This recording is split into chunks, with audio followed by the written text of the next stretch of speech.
What's going on, everybody? Chris back here, and I typically don't do movie reviews for like new releases, but hey, maybe if this works out and you guys want me to do more of them, maybe I'll try to find some time to do some more. But for now, I saw a movie that I gotta talk about.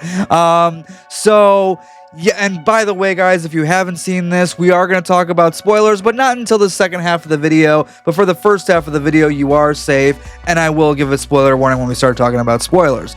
So a little bit of background and history on my thoughts on the franchise itself. Back in the late 90s on primetime cable, I believe it was TNT specifically, and the reason I remember it so vividly is because that was the first time that I saw The Craft, watched it, fell in love with it instantly, and immediately after that was I Know What You Did Last Summer, the first one, and again, watched that, loved that instantly as well, and I've been a fan ever since, and I'm even a fan of I Still Know What You Did Last Summer as well. I know not everyone likes that one. I have a great time with it. I actually love both films equally, but for very different reasons because they're two very different movies.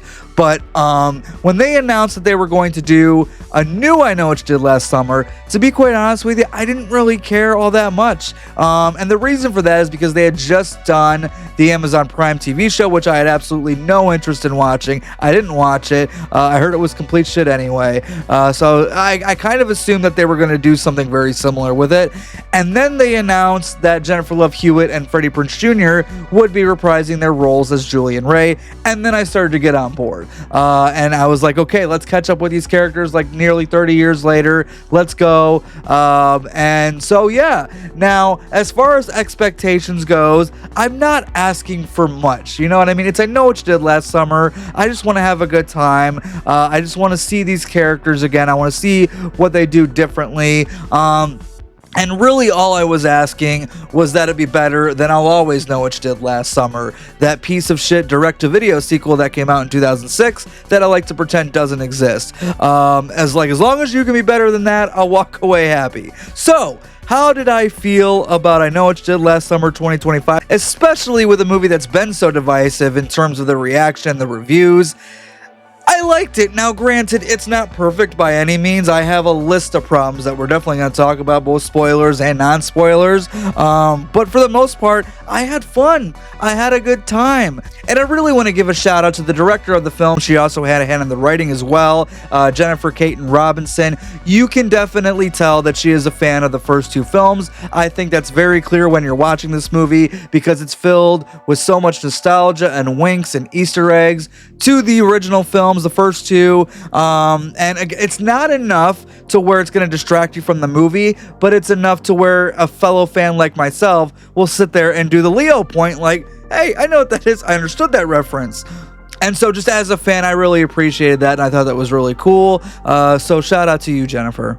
And one of my biggest concerns with this film is how we were going to handle the new blood. I was worried they were going to be very cringy. I was worried they were going to be very annoying. And honestly, not really. I actually ended up surprisingly liking a couple of these characters. Nothing to really write home about, but there are a couple standouts here that I really did like, and by the end of it, I warmed up to and learned to get behind. But again, you do have cringy dialogue. The writing isn't the greatest for them. You definitely have some flaws there. But for the most part, I thought it was fine. I really didn't have that many issues with the new blood. So that was a nice little pleasant surprise. Again, nothing spectacular, but nothing awful either. Again, you want awful characters, go watch that one. But let's start off with Madeline Klein as Danica. Now, this was a character where when we first meet her, I was just like, oh no, I'm really not gonna like this character. But it wasn't long where I started to warm up to her.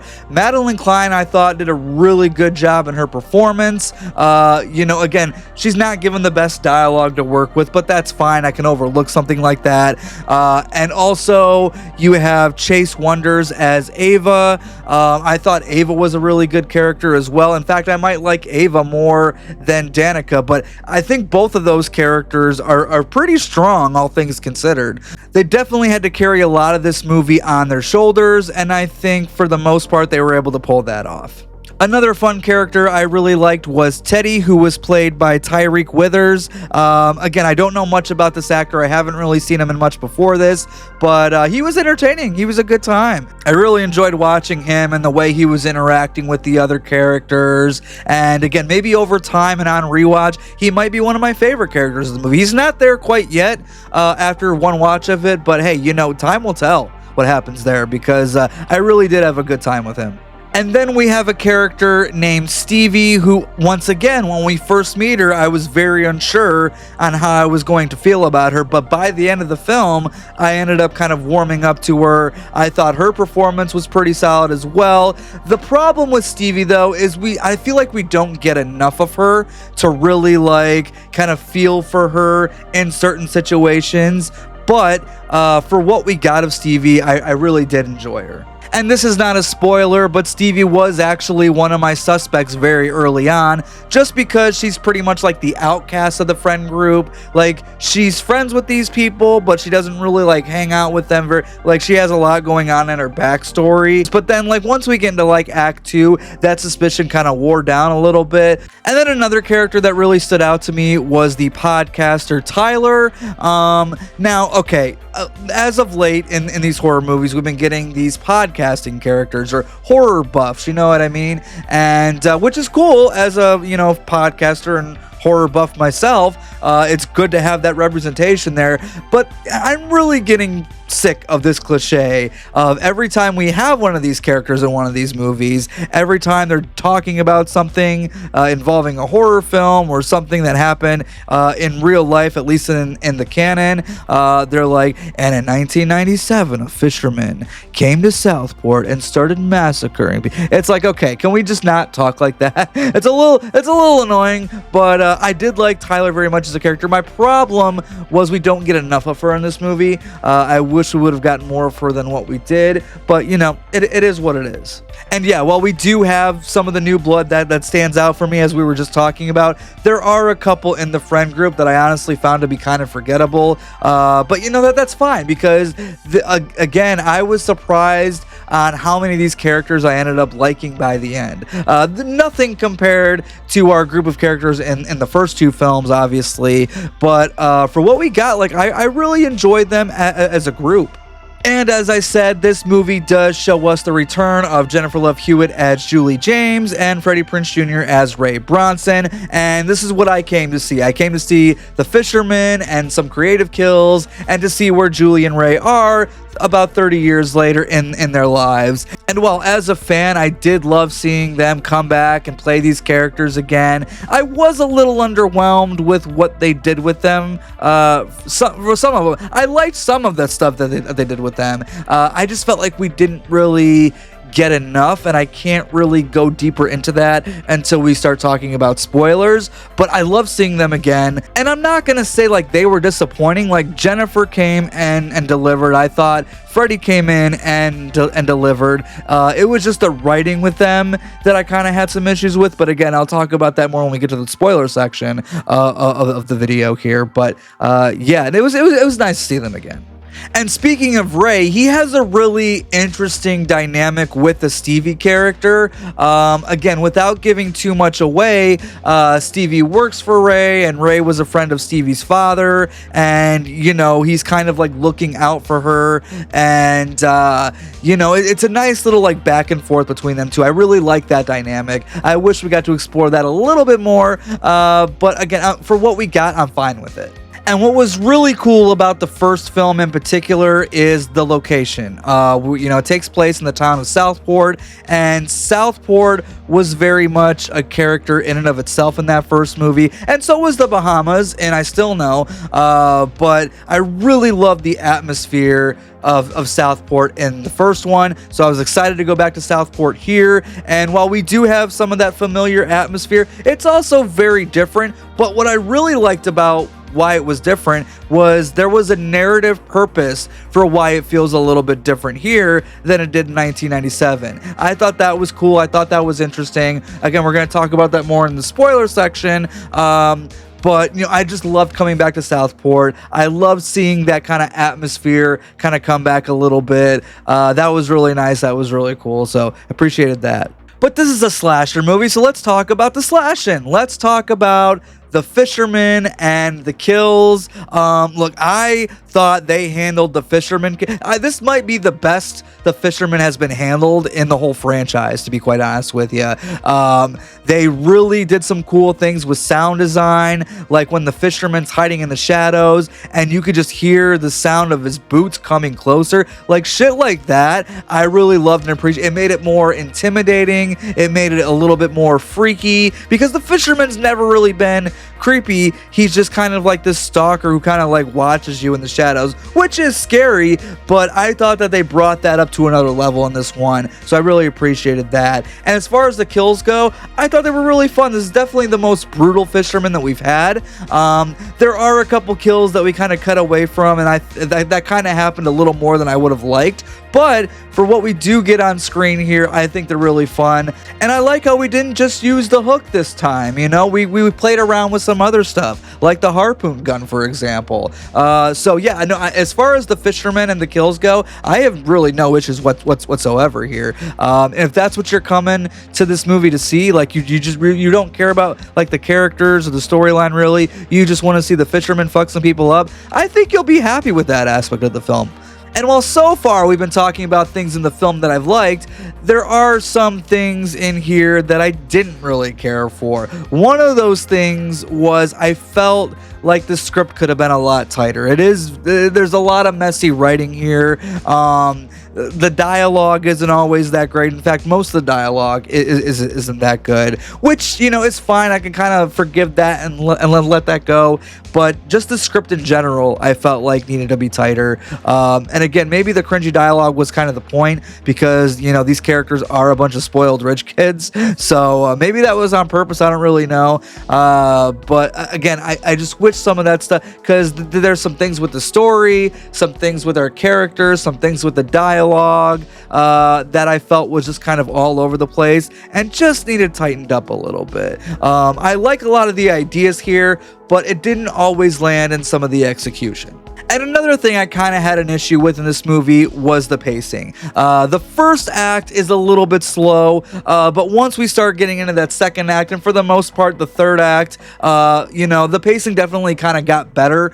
You know, things were kind of ramping up as we were going along. The first act, again, it's a little bit slow, but maybe after another watch I'll feel a little bit better on that. But yeah, again, the pacing's not that big of a deal. It's not that much of an issue, but it is worth pointing out. So, like, if you're watching like the first 5 minutes, you're like, I don't know about this, just hang in there a little bit and see how you feel. But to go along with that, I felt like the third act was very rushed. I feel like we should have spent a little bit more time developing the reveal and the motives there, and kind of the whole finale than what we ended up doing. But again, I like the third act, and we're going to talk about that a little bit later, but I just felt like it was a little underwhelming just because it was so rushed, and it feels like we got through it very, very quickly, and I would have liked to spend a little bit more time there.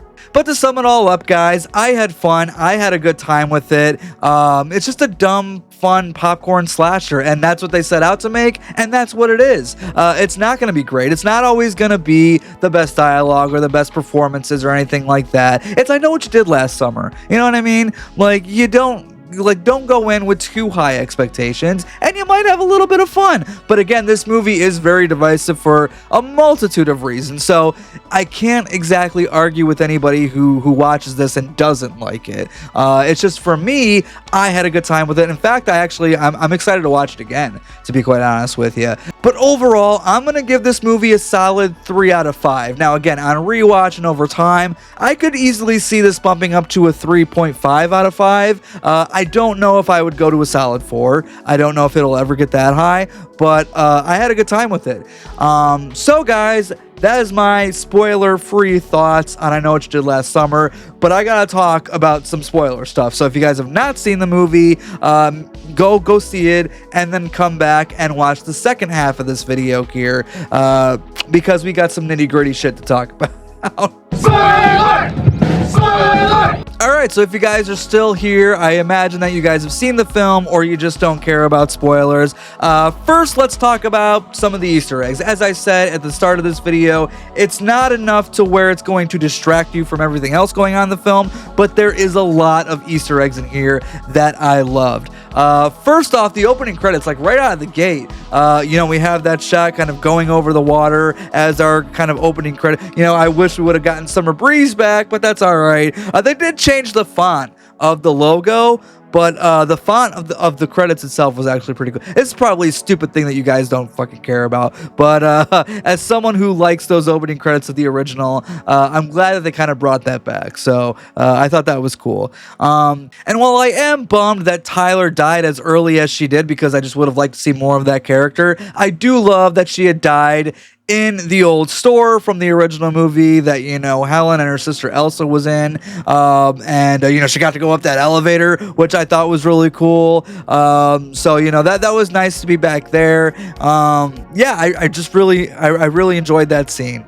Another Easter egg that I loved was obviously the graveyard scene. Now, in the trailer, we had seen the shot of Helen's picture on her gravestone, and we also saw Elsa's gravestone in the trailer as well. But what we didn't see, which, by the way, I thought it was so cool that Elsa got a little wink and nod, but what I really appreciated was, in addition to that, we also got to see Max's grave, which Max, from the first film, Johnny Galecki's character, he's kind of just forgotten about, never really mentioned again. So I did, appreciate that Max kind of got a little bit of love here. Another one of my favorite Easter eggs is in Ray's bar. He's got that Billy Blue sign, which I love seeing that. That was really cool.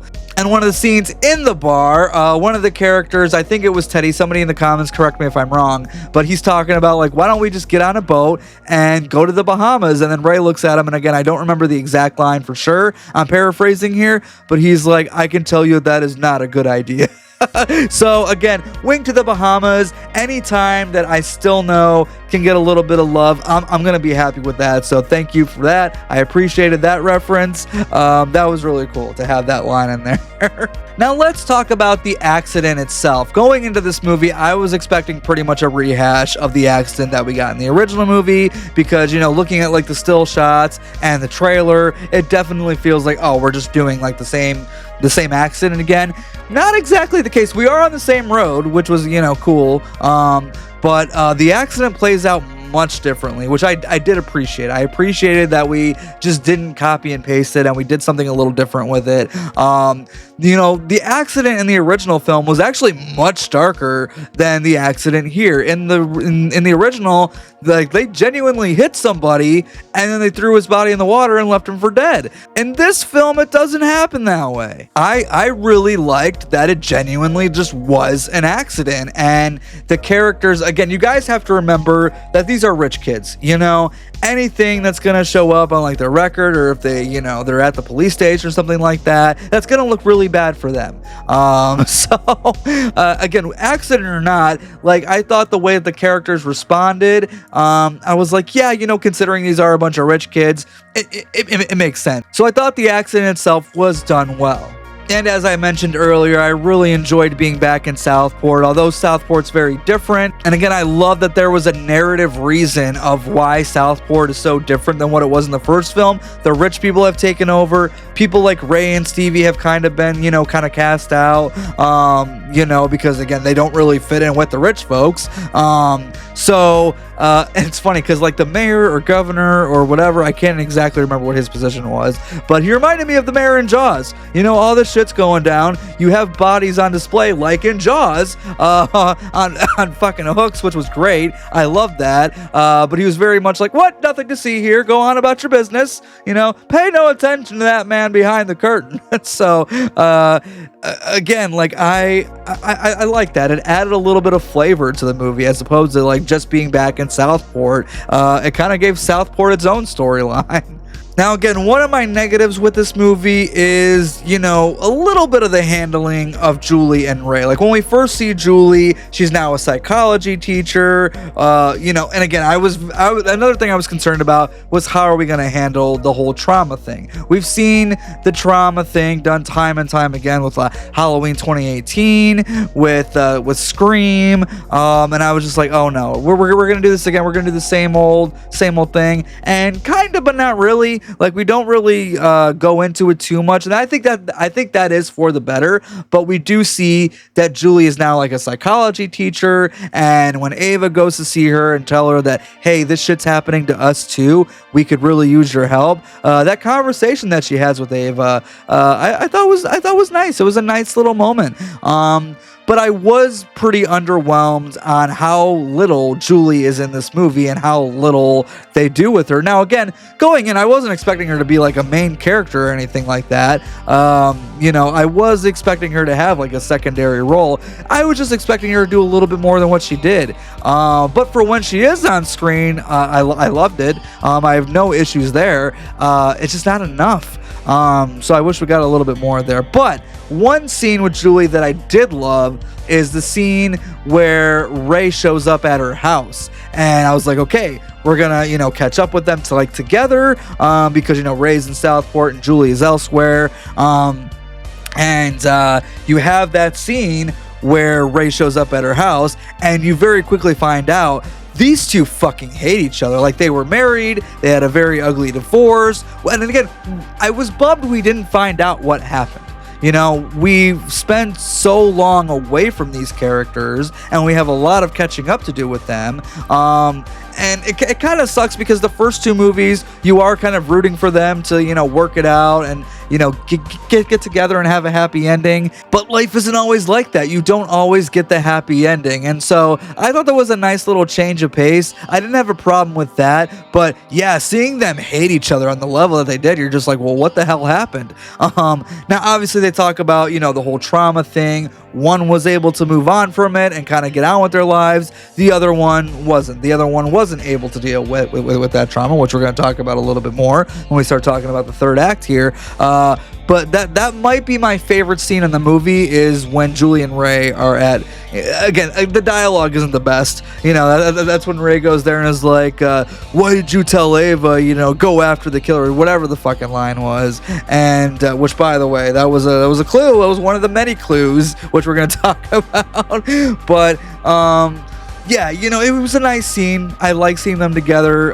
It sucks that they kind of hate each other, but, you know, I was fine with it overall. I didn't have a problem with it, but it's a really good scene. Now let's talk about the Sarah Michelle Gellar cameo. Helen Shivers is back. Now, I'm not surprised in the fucking slightest. Now, Jennifer directed Do Revenge with Sarah Michelle Gellar. I know that they've become kind of like close friends. Obviously, she's married to Freddie Prinze Jr., so I am not surprised that she showed up in this movie. But it was nice to see her, outside of just like the picture on her gravestone. Which, by the way, I do want to talk about how the characters in this movie talk about Helen kind of almost the same way the fans do, where like, oh, she doesn't get the recognition that she deserves, and, you know, they like built this whole mythology around Helen, and I thought that was really cool because that is a little bit meta, because the fans really like the Helen character, including myself.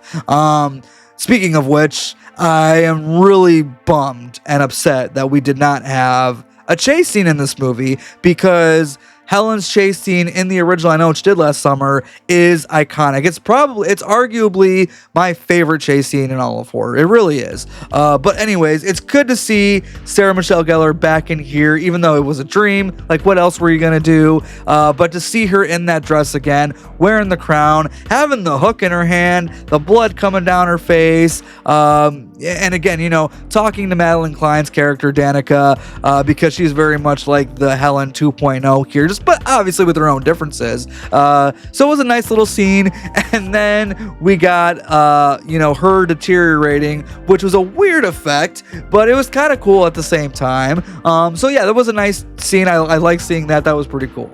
Now let's talk about the third act on the boat, which again, mirroring the first movie, you know, the third act kind of takes place on the boat. Well, at least some of it does. I do wish it was at night, though, again, just to be closer to the third act of the original to kind of mirror that, but it's in the middle of broad daylight. You have Danica, Ava, and Stevie on the boat, and this is where Stevie reveals herself to be the fisherman. And right away, I was like, oh, that's cool. We have a female fisherman. Now, like I said, I suspected Stevie very early on, but as the movie goes on, she kind of went off my suspect list because we don't have enough of her. She wasn't really around too much, and there was another suspect that I was eyeing the whole time. So by the time that she's revealed, I'm like, oh, cool, Stevie. All right, I'm down for this.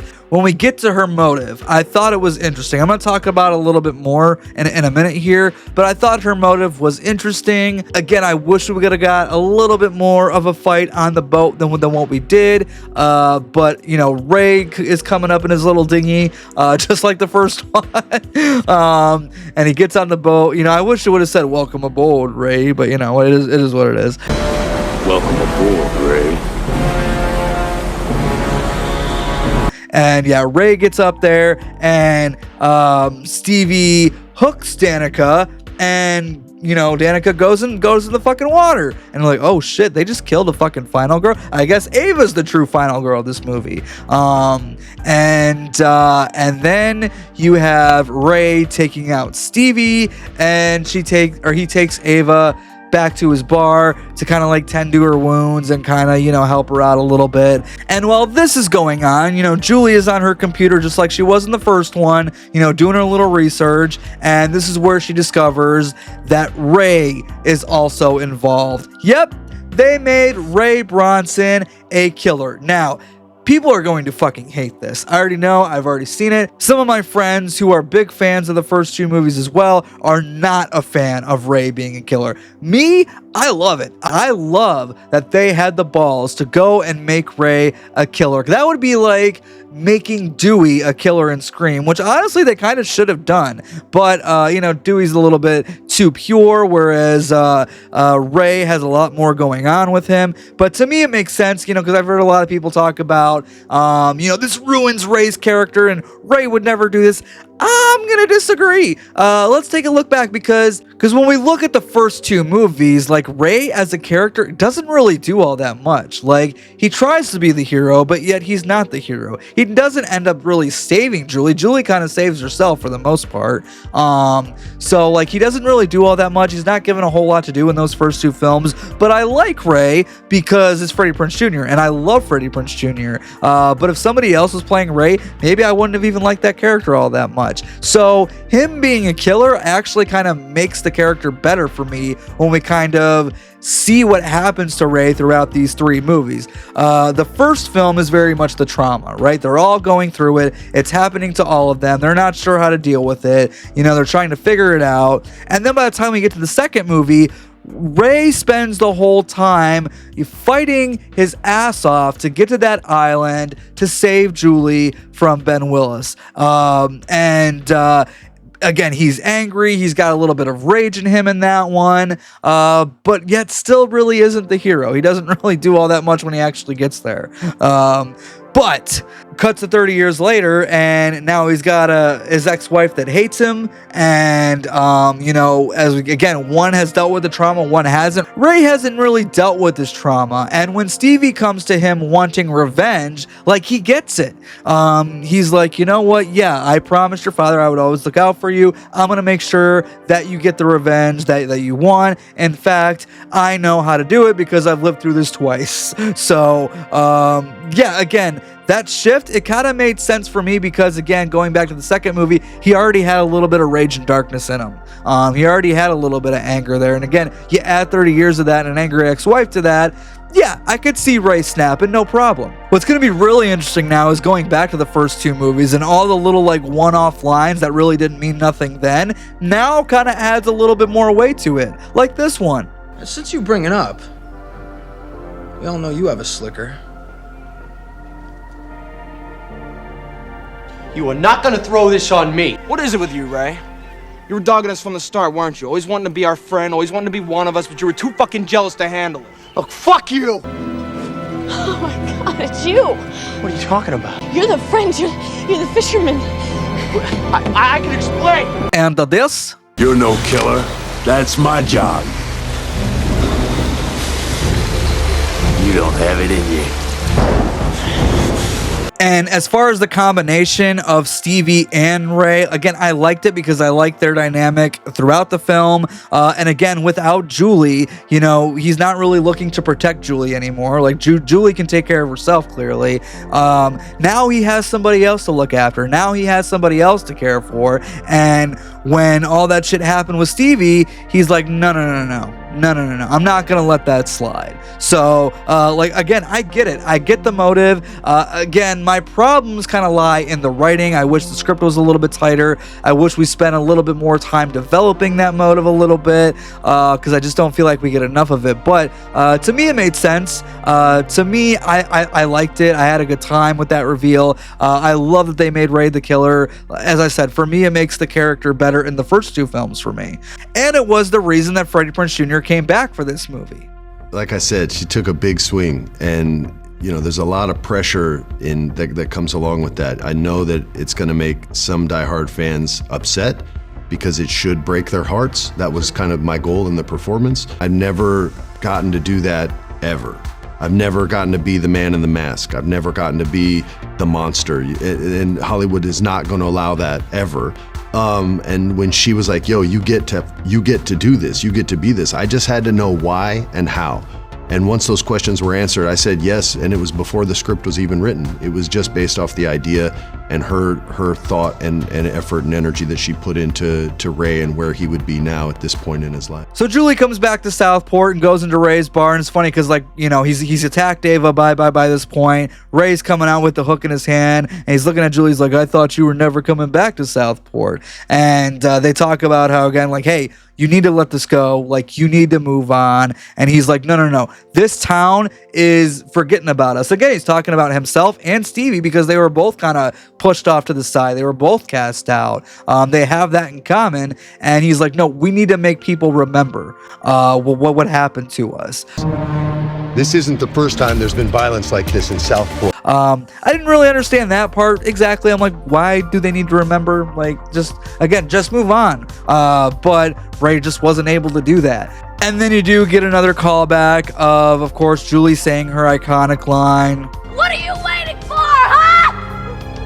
What are you waiting for? And again, some people might not feel like that lands here. I didn't have a problem with it. I don't mind that she said it differently. I love that she's saying it to Ray, because at this point is when he's talking, he's like, you know what? Maybe I'm going to tell everybody that you did it. So he's going to pin all the murders on her and that Julie had snapped. And that's when she's like, What are you waiting for?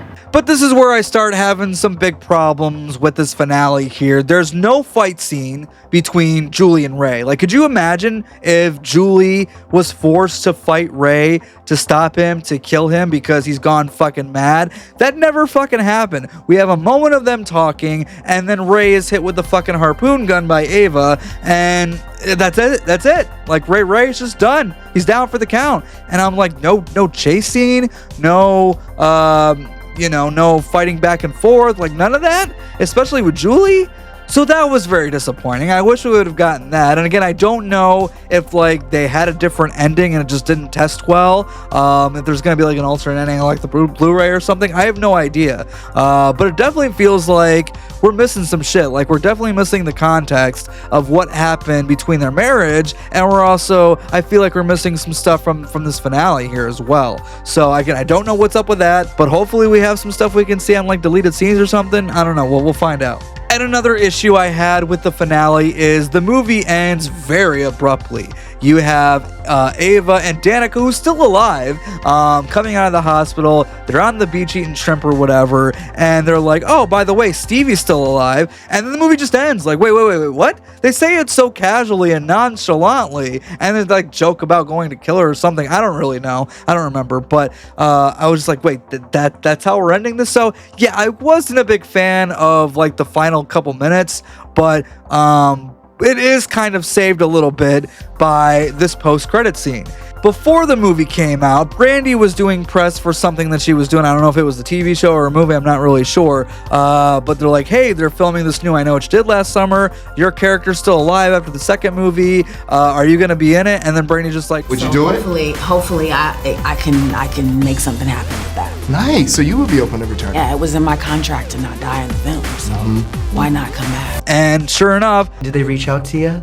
They have. They have. Okay. So we'll see what happens. and then also before the movie came out, the director was asked, hey, is Brandy going to be in the movie? Are we going to see Carla again? And she was just like, well, you're going to have to see a movie. So to me, I kind of walked in already expecting Carla at some point, and I assumed that it would be saved for like the very end or the post-credit scene. And sure enough, we see the return of Carla from I Still Know What You Did Last Summer in the post-credit scene. She's watching the news with presumably her husband, and she sees the news about Stevie and Ray, and then all of a sudden she gets a knock on the door, and it's Julie, and so they had a nice little reunion moment. It's funny because as Carla is watching the news, she has that moment when she finds out that, Ray tried to kill Julie, and she's like, someone's always trying to kill that girl. Like, I was like, oh, it's so good to have Carla back. And yeah, Julie shows up at the door all Nick Fury style,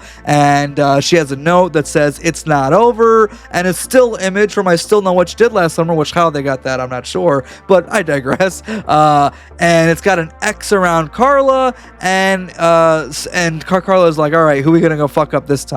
And she's like, I'd hope and you say it. Now, it is a badass moment, but I do have a little bit of a problem with it because, if Carla and Julie are going to go and do something badass in a potential sequel, which I do hope we get, it doesn't really feel earned because Julie didn't do anything badass in this one. Again, that's nothing against Jennifer Love Hewitt. Like, I loved her in this movie. It's just, again, the writing for her character. She didn't really have a moment to like fight Ray or Stevie or anything like that. So it's like, oh, you didn't really do anything badass in this movie, so how can I expect you'll do something badass in the next one? You know what I mean? But I am hoping that we get a sequel. I don't know if it will, because I don't know how well it's doing at like the box office, and I know the reviews are all over the place, so we'll see what happens.